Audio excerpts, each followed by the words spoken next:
دوستوں، ایک گاؤں ایسا تھا جہاں پر اللہ کی بے شمار نعمتیں تھیں۔ اللہ نے وہاں کے لوگوں کو ہر چیز سے نوازا تھا۔ کوئی چیز ایسی نہیں تھی جس چیز کی ان کے پاس کمی ہو، لیکن بس یہی فل اسٹاف لگ جاتا ہے، کیونکہ اب بات ایمان کی ہونے والی ہے، اب بات اللہ کی عبادت کی ہونے والی ہے۔ دراصل اللہ نے ان کو ہر چیز سے نوازا تھا، لیکن ایک چیز ایسی تھی جس سے وہ محروم تھے، ایک چیز تھی جو ان کے پاس نہیں تھی، اور وہ تھا ایمان، جو ان کے پاس نہیں تھا۔ ان کے پاس ہر چیز تھی لیکن ایمان نہیں تھا۔ وہ لوگ بت کی عبادت کیا کرتے تھے، بت کی، اللہ اکبر، اور اسی کو خدا مانتے تھے۔ لیکن گاؤں میں کچھ لوگ ایسے بھی تھے جو ایمان والے تھے ماشاءاللہ، کچھ لوگ ایسے بھی تھے جو ماشاءاللہ مسلمان تھے، لیکن مسلمانوں کی تعداد بڑی کم تھی۔ یہ بت کی عبادت کرنے والے لوگ مسلمانوں کو بڑا تنگ کیا کرتے تھے، اور اس گاؤں کا جو سردار تھا وہ بھی کافر تھا، وہ بھی مسلمانوں پر ظلم کیا کرتا تھا، اور اس کی ایک بیٹی تھی معاذ اللہ جس کو کالا جادو آتا تھا، جس کو کالا جادو میں مہارت حاصل تھی۔ وہ لڑکی اپنے کالے جادو سے مسلمانوں پر ظلم کیا کرتی تھی۔ سارے مسلمان اس سے پریشان ہو گئے تھے، سارے مسلمان لوگ اس سے لڑکی کے کالا جادو سے پریشان ہو گئے تھے۔ جب پریشانی کی انتہا ہو گئی، جب پریشانی سے جوجھ گئے، جب پریشان ہو گئے پوری طریقے سے، تو ایک بزرگ نے اللہ تعالیٰ سے دعا کی، یا اللہ ہم پریشان ہو گئے ہیں ان لوگوں سے، یا اللہ ہماری حفاظت فرما، یا اللہ ہماری مدد فرما، یا اللہ ان کافروں سے ہمیں بچا لے، اس طرح تو ہماری نسل آگے بھی نہیں بڑھ پائے گی۔ یا اللہ ہماری حفاظت کے لیے کوئی مسیحا بھیج دے، کسی اللہ والے کو بھیج دے، کسی کو تو بھیج دے ہماری حفاظت کے لیے۔ وہ گڑ گڑا کر رو کر اللہ سے دعا کر رہا تھا کہ اللہ ہماری حفاظت فرما دے۔ اس کی دعا اللہ کے حضور میں قبول ہو گئی، اس کی دعا مقبول ہو گئی۔ اللہ نے ایک اللہ والے بزرگ کو ان کی حفاظت کے لیے بھیج دیا، لیکن ان اللہ والوں کی جو آمد تھی، ان اللہ والوں کی آمد اس طریقے سے نہیں ہوئی، نارمل طریقے سے نہیں ہوئی، ان کی آمد کچھ اس طریقے سے ہوئی۔ اس گاؤں کا جو سردار تھا وہ ایک دن سیر پر گیا، ایک جنگل میں گھوم رہا تھا مستی سے، لیکن گھومتے گھومتے اس کو ایک سانپ نے ڈس لیا۔ وہ سانپ بہت ہی زہریلا تھا۔ جیسے ہی ان کے لوگوں نے دیکھا، سردار کے جو چوکیدار لوگ تھے، ساتھ کے لوگ تھے، انہوں نے دیکھا کہ سردار کو تو سانپ نے ڈس لیا ہے، وہ فوراً سردار کو اٹھا کر محل لے آئے۔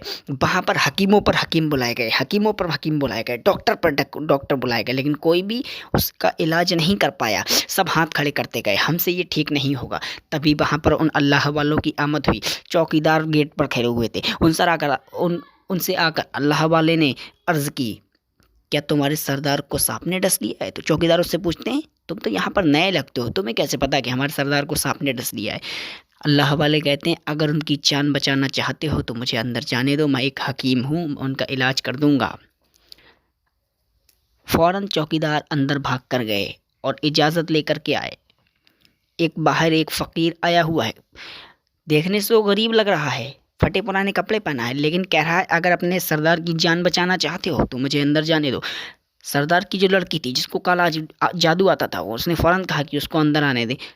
اللہ والے اندر آئے، سردار کو دیکھا، اس کے تو سانپ نے ڈس لیا تھا ٹانگ پر، جہاں پر سردار کے سانپ نے ڈسا تھا۔ اللہ والے نے فوراً آ کر وہیں پر تھوک دیا، اور تھوک کر وہاں سے بھاگ گئے۔ کوئی بھی انہیں نہیں پکڑ پایا۔ جس کو کالا جادو آتا تھا لڑکی تھی، لڑکی کہنے لگی، اس کو پکڑو، فوراً پکڑو اور میرے سامنے لا کر پیش کرو۔ لوگ اس کے پیچھے نکل پڑے، لیکن کوئی بھی ان کو پکڑ نہیں پایا۔ اب لڑکی نے ایک حکیم سے کہا، ایک ڈاکٹر سے کہا، چلو کوئی مسئلہ نہیں، اس کو تو میں پکڑ کے پوچھ لوں گی، اس کی میں خبر لے لوں گی، لیکن تم اس تھوک کو صاف کر دو، یہ لو ایک صاف کپڑا، اسے صاف کر دو۔ جیسے ہی حکیم نے اس تھوک کو صاف کرنے کے لیے کپڑے سے صاف کرنا شروع کیا، تو حکیم نے کیا دیکھا کہ اس تھوک کو حکیم صاف نہ کرنے کے بجائے اس تھوک کو وہیں زخم پر ملنے لگا۔ یہ دیکھ کر راجا کی بیٹی بولی، یہ تم کیا کر رہے ہو؟ تو لڑکی کو چپ کراتے ہوئے اس حکیم نے اشارہ کر دیا کہ تم چپ رہو، اور اس تھوک کو اچھی طریقے سے پوری ٹانگ پر مل دیا۔ ملنے کے بعد کیا دیکھتا ہے کہ جیسے ہی تھوک کو لگانا ہوا، سانپ کے زہر کا اثر ختم ہونا شروع ہو گیا۔ جو ٹانگ کٹنے کے لائق تھی، جو ٹانگ بالکل بنا کٹے بچ نہیں سکتی تھی، وہ ٹانگ اب پہلے کے جیسے رنگ میں آ گئی، جو نیلی پڑ چکی تھی اب وہ جسم کے صحیح رنگ میں آ چکی تھی۔ اور تھوڑی ہی دیر کے بعد جب راجا ہوش میں آیا تو پوچھتا ہے کہ میں صحیح کیسے ہوا آخر؟ تو راجا کو بتایا گیا کہ ایک فقیر بابا کی تھوک کی وجہ سے تم ٹھیک ہوئے۔ تو راجا کہنے لگا، تم نے اس کو جانے کیوں دیا یار؟ تم نے اس کو جانے کہاں دیا؟ وہ کہاں ہے؟ اس کو میرے سامنے لے کر کے آؤ۔ راجا نے اپنے فوراً سپاہیوں کو بھیج دیا۔ سپاہی کبھی جنگل میں ڈھونڈتے، کبھی کہیں ڈھونڈتے، وہ کہیں نظر نہیں آ رہے تھے اللہ والے۔ تو کچھ سپاہیوں نے دیکھا ایک پیڑ کے نیچے ایک اللہ والے کچھ کر رہے ہیں، وہ اس کے پاس گئے تو دیکھا جا کر کے کہ وہ تو عبادت کر رہے تھے اللہ کی. انہوں نے دیکھا یہ کس کی عبادت کر رہے ہیں، ہم تو اب بتوں کے آگے کرتے ہیں، یہ کس کے آگے عبادت کرتے ہیں. خیر ان کی عبادت کے بعد سپاہی اس کو پکڑ کر کے راجا کے پاس لے گئے. راجا کے پاس لے جا کر راجا نے کہا تم کون ہو اور تم یہاں سے چلے کیوں گئے تھے، ہم تو تمہیں بہت کچھ نوازنا چاہتے ہیں. تو راجا نے ان کو کچھ قیمتی کپڑے دیے، کچھ سونا دیا اور ایک عربی گھوڑا دیا. عربی گھوڑا دے کر کہا یہ تم گھوڑا رکھو اور یہ مال و دولت، یہ قیمتی کپڑے رکھو. تو وہ اللہ والے کہنے لگے میں کیا یہ قیمتی کپڑے پہن کر اور اس گھوڑے کے لیے گھاس کاٹوں گا، کیا تمہیں یہ صحیح لگے گا؟ تو راجا کہنے لگا ہم تمہارے لیے نوکروں کا بھی بندوبست کر دیں گے، ہم تمہارے ساتھ ساتھ نوکر بھی دے دیں گے. تو وہ اللہ والے کہنے لگے نوکر چاکر ہونے کے باوجود بھی اور گھوڑا ہونے کے باوجود بھی کیا میں ان سب کے باوجود بھی اکیلا رہوں گا؟ تو راجا سوچ میں پڑ گیا، کہنے لگا حضور آپ کی یہ بات سن کر تو میں چکر میں پڑ گیا ہوں، پھر بھی میں آپ سے کہتا ہوں آپ اکیلے مت رہیے گا. یہ میری ایک بیٹی ہے اکلوتی، یہ آپ کے سامنے حاضر ہے، اس کے ساتھ آپ کی شادی کر دی جائے گی.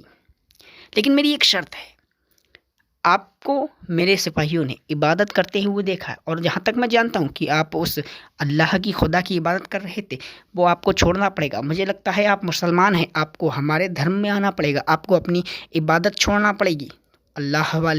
وہ اللہ والے کہتے ہیں کہ یہ سب زندگی گزارنے کے بعد یہ پیسہ، یہ مال و دولت تم نے اپنی بیٹی مجھے دی، اس کے ساتھ میری شادی ہو گئی، لیکن اس کے بعد تم نے مجھے اولادوں کی دعا بھی دی ہے. لیکن اس کے بعد جب میری کوئی اولاد ہوگی اور اس کے ساتھ خدا نہ خواستہ میری کسی بھی اولاد کے ساتھ کچھ بھی ہو گیا تو رونا کس کو پڑے گا؟ میں تو اس کو ٹھیک نہیں کر پاؤں گا. رونا کس کو پڑے گا؟ پریشان کس کو ہونا پڑے گا؟ تو راجا کہنے لگا حضور پریشان تو آپ کو ہی ہونا پڑے گا. تو وہ راجا، وہ اللہ میری توبہ ہے، تو وہ فقیر، وہ اللہ والے کہنے لگے اگر یہ ساری چیزیں، یہ مال و دولت، یہ لڑکی، یہ سب نوکر چاکر، پیسہ، قیمتی لباس، گھوڑا، سب چیز لے کر اگر مجھے رونا ہی پڑے تو اس کسی چیز کی مجھے ضرورت نہیں ہے. آپ اپنی بیٹی رکھ لیجیے، آپ اپنے پیسے رکھ لیجیے، مجھے کچھ نہیں چاہیے. مجھے اس رب کی عبادت میں مزہ آتا ہے، میں وہی کروں گا. میں مسلمان ہوں، مجھے اس بات پر فخر ہے. تو راجا کہنے لگا اگر تمہیں یہی سب کرنا تھا تو تم یہاں کیوں آئے؟ کیا تم جانتے نہیں ہو ہماری بیٹی کتنی بڑی جادوگر ہے اور ہم کتنے بڑے رتبے پیسے والے ہیں؟ ہم تمہیں یوں ہی کچھ ہی منٹوں میں، کچھ ہی دیر میں تمہیں فنا کر سکتے ہیں. کیا تم نہیں جانتے کہ ہماری بیٹی کو کالا جادو میں مہارت حاصل ہے؟ میری بیٹی چاہے تو تمہیں 1 منٹ کے اندر جانور بنا سکتی ہے. جیسے ہی اتنا کہنا ہوا، اللہ والے نے اس لڑکی کے اوپر ایک پھونک ماری. جیسی پھونک ماری تو وہ لڑکی اتنی بڑی چھپکلی بن گئی. اس لڑکی کا روپ ایک چھپکلی میں بدل گیا.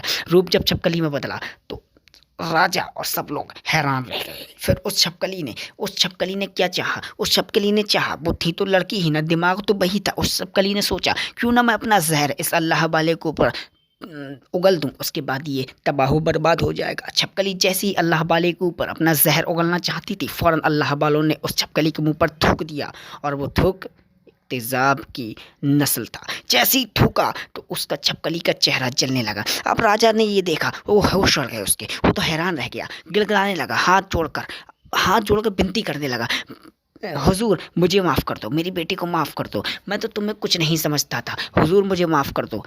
حضور میں آپ کے اللہ کو مان چکا ہوں، میں آپ کے دین کو مان چکا ہوں، میں آپ کی عبادت کو مان چکا ہوں.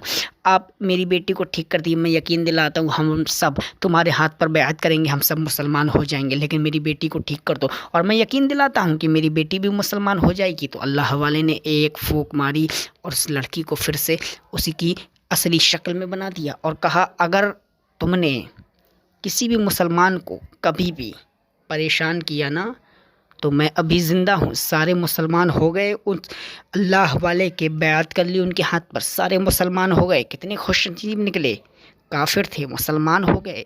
دوستو اگر یہ ویڈیو آپ کو پسند آیا ہے تو ایک لائک کرنا بالکل مت بھولنا اور چینل کو سبسکرائب کرنا تو بالکل مت بھولنا. ملتے ہیں کسی اور ویڈیو میں کسی نئی کہانی کے ساتھ، تب تک کے لیے خدا حافظ، اپنا خیال رکھنا.